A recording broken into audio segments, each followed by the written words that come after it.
Ladies and gentlemen, please welcome the President of the National Academy of Sciences, Dr. Ralph Cicerone.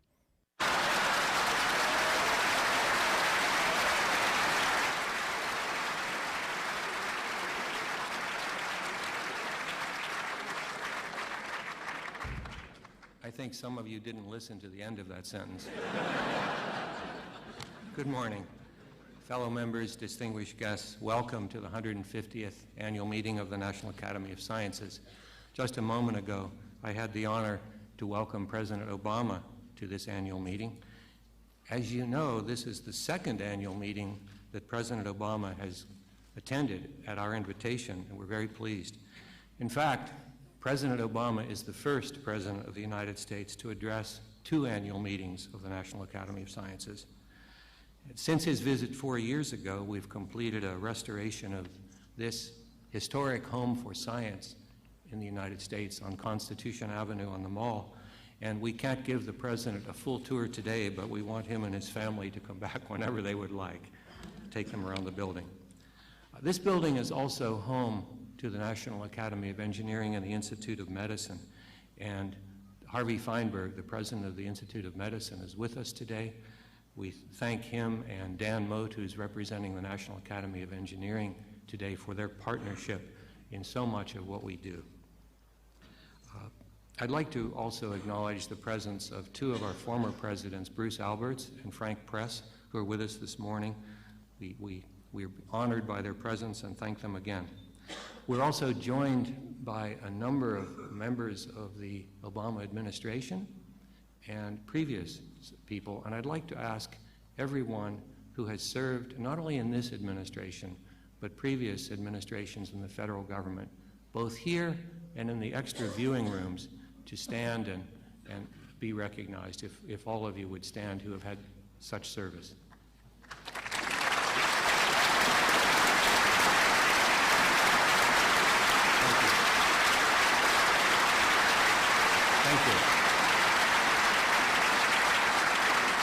Thank you. Like President Lincoln 150 years ago, President Obama clearly understands the importance of science and technology to the future security and prosperity of our nation. Since taking office, he has been unwavering in his commitment, for example, to science, technology, engineering, and math education, and in his support of the scientific community. We are pleased that President Obama and his administration continue to turn to the National Academy of Sciences for help and analysis and advice on many issues facing the country and the world today. We appreciate that they value the rigorous scholarship that thousands of volunteer experts contribute each year into our reports from the National Research Council and the Institute of Medicine.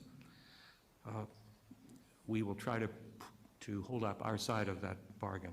We want President Obama to know that today we continue to stand ready, as we have for the last 150 years, to serve the nation whenever called upon to do so. So as I just said, the man that I now introduce to you is a true friend of science. Ladies and gentlemen, the President of the United States.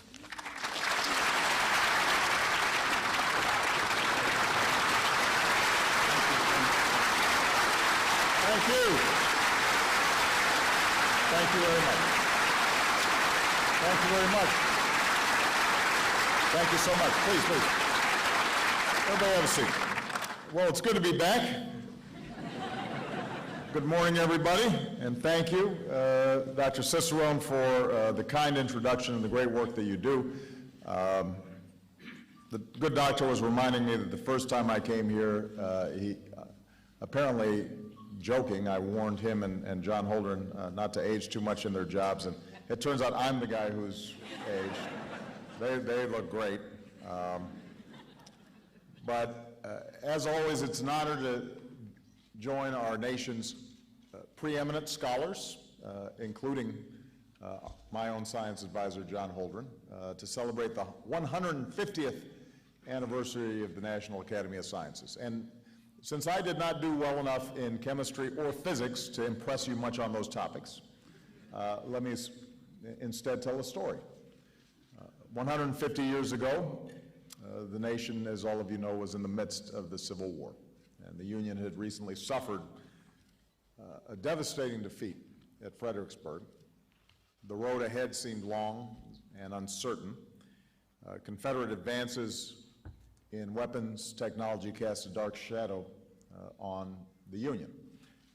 The previous spring, in the waters outside of Hampton Roads, the ironclad Confederate battleship Virginia had sunk 2 wooden Union ships and advanced on a third, and this endangered the Union blockade of Virginia and threatened Union forces along the Potomac River. And then overnight, the USS Monitor, an ironclad herself, arrived and fought the Virginia to a draw in the world's first battle between iron-sided ships. There was no victor, but the era of ironclad warfare had begun. And it brought unexpected challenges for President Lincoln and his Navy as they expanded this fleet in early 1863, because aboard their new ironside battleships, sailors found that the iron siding made the ship's compasses unpredictable. So it skewed navigation, and they were bumping into things and going the wrong way. So the basic physics of magnetism undermined the usefulness of the ironclad vessels, even as the Confederates were stocking up on them. And that's where your predecessors came in, because in March of 1863, President Lincoln and Congress established the National Academy of Sciences as an independent and nonprofit institution charged with the mission to provide the government with the scientific advice that it needed. And this was advice that was particularly useful in the thick of battle. The National Academy soon counted the nation's top scientists as members. They quickly got to work. By the next year, they were inspecting the Union's ironclads and installing an array of bar magnets around the compasses to correct their navigation. So, right off the bat, you guys were really useful. In fact, it's fair to say we might not be here had you not.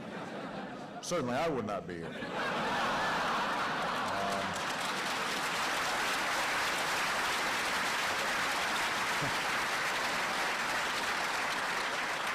Now, political leaders have long recognized the connection between technology and warfare throughout our human history. Sadly, this is an element of the human condition.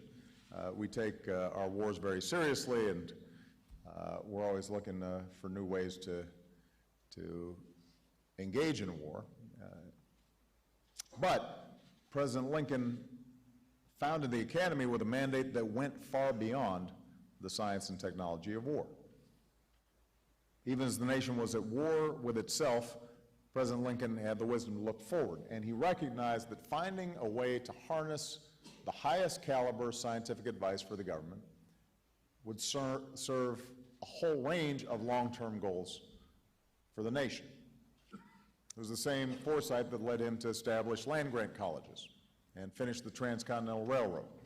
The idea that the essence of America is this hunger to innovate, this restlessness, this quest for the next big thing. And although much of this innovation would be generated by the powers of our free market, the investments and the convening power of the federal government could accelerate discovery in a way that would continually push the nation forward. That's our inheritance, and now the task falls to us. We too face significant challenges, obviously not of the magnitude that President Lincoln faced, but we've got severe economic and security and environmental challenges. And what we know from our past is that the investments we make today are bound to pay off many times over in the years to come. So, we will continue to pursue advances in science and engineering and infrastructure and innovation, in education and environmental protection, especially science-based initiatives to help us minimize and adapt to global threats like climate change. And I'm confident we'll meet that task because we've got you, brilliant and committed scientists, to help us guide the way. And part of what's made the Academy so effective is that all the scientists elected to your elite ranks are volunteers, which is fortunate because we have no money anyway.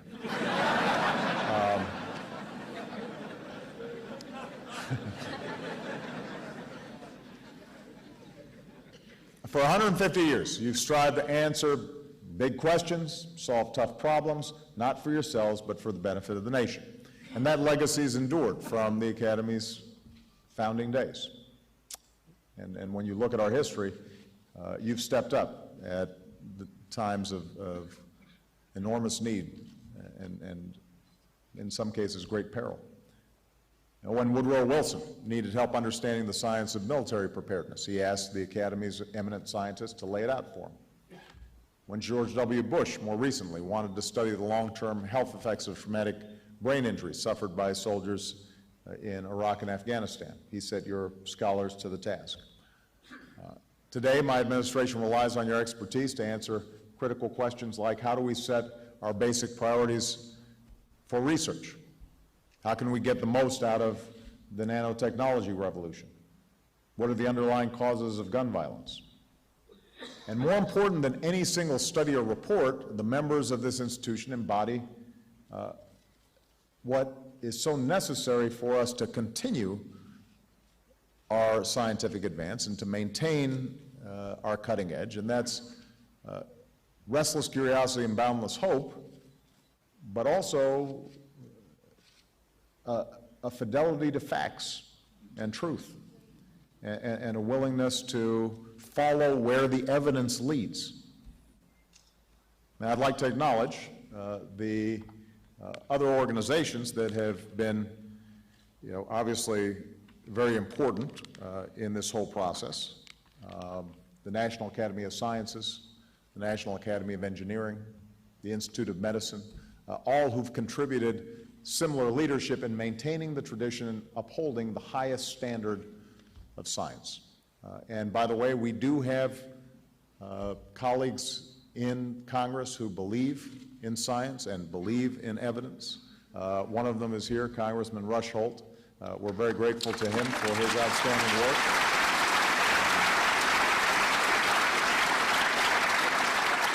And I want to thank many of the members of my administration, as well as PCAST, I always forget what exactly it stands for, but it's my smart science people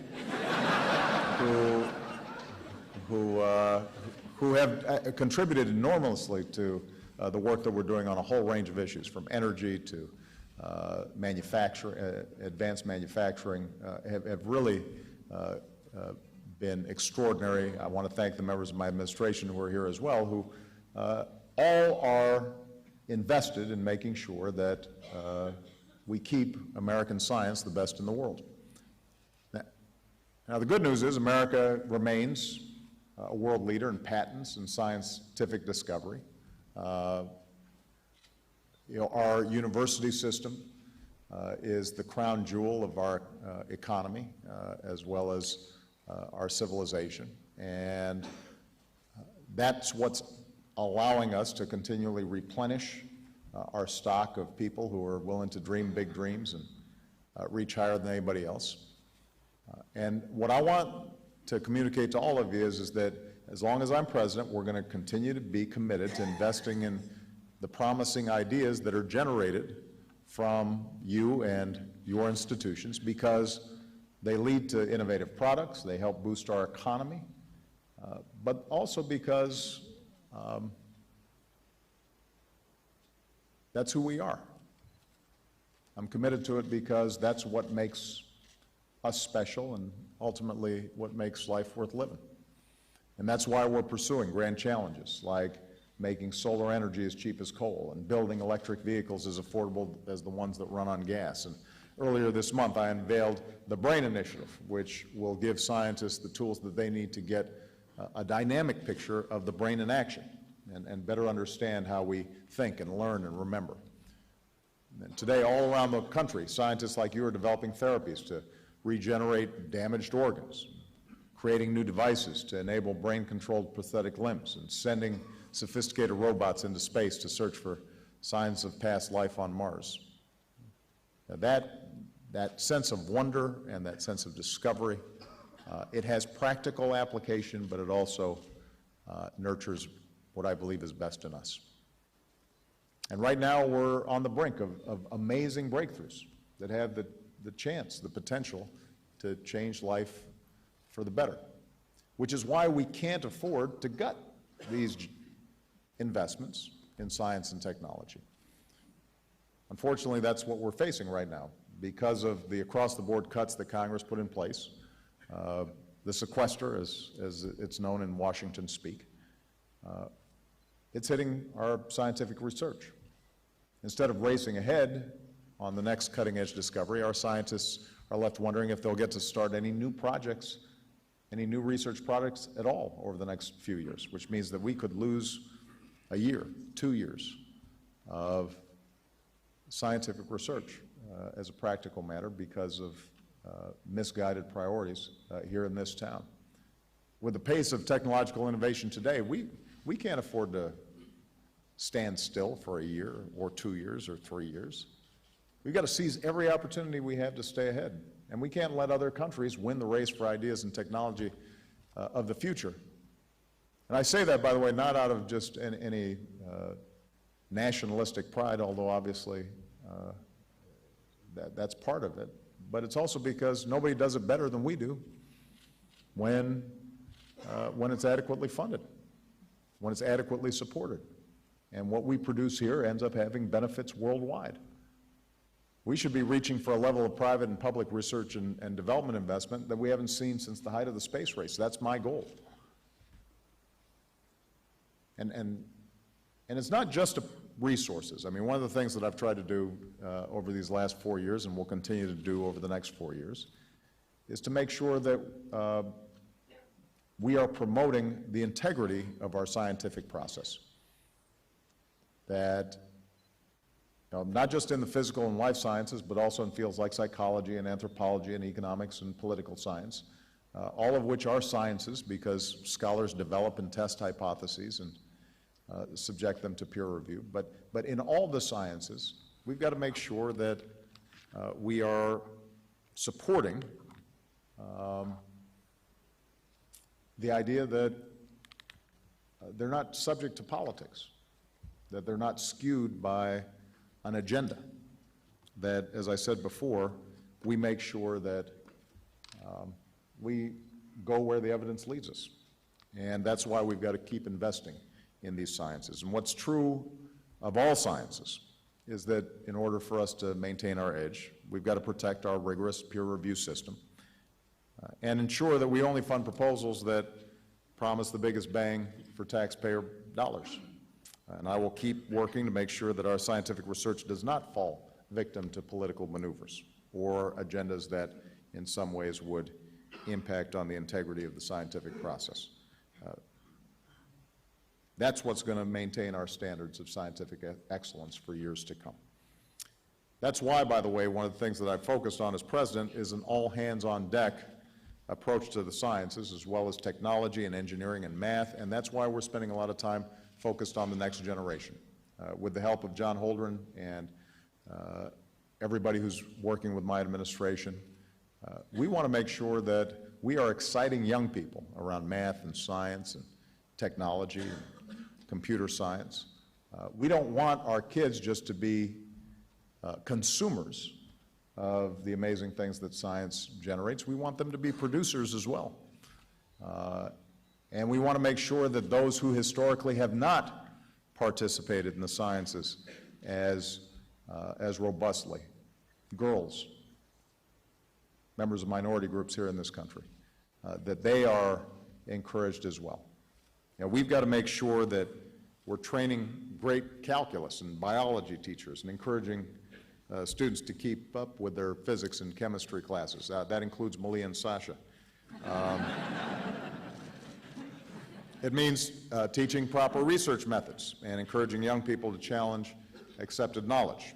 It means expanding and maintaining critical investments in biomedical research and helping innovators turn their discoveries into new businesses and products.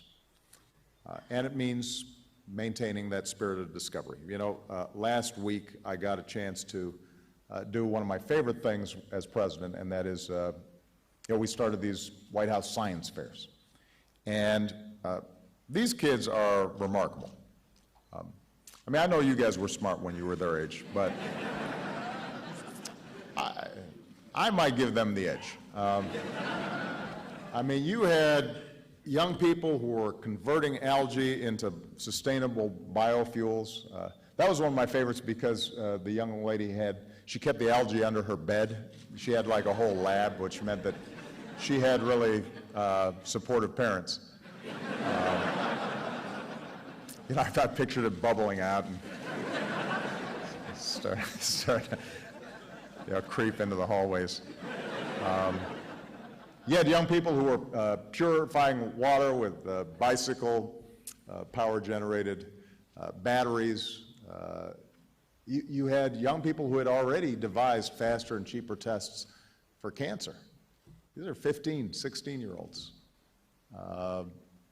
They were all dreaming to grow up and be just like you, maybe with a little less gray hair, but they shared your passion.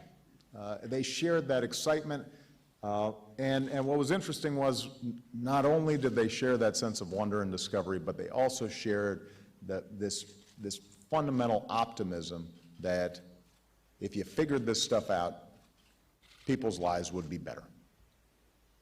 That there were no inherent barriers to us solving the big problems that we face as long as we were diligent and focused and observant and curious. And we've got to make sure that we're supporting that next generation of dreamers and risk takers. Because if we are, things will be good. They leave me with extraordinary optimism. They leave me hopeful. They put a smile on my face. And I am absolutely convinced that if this academy and the successors who become members of this academy are there at the center and the heart of our public debate, that we'll be able to continue to use the innovation that powers our economy and improves our health, protects our environment and security, that makes us the envy of the world. So I want to thank you on behalf of the American people, and I want to make sure that you know that you've got a strong supporter in the White House. God bless. God bless the United States of America. Ladies and gentlemen, please welcome the President of the National Academy of Sciences, Dr. Ralph Cicerone.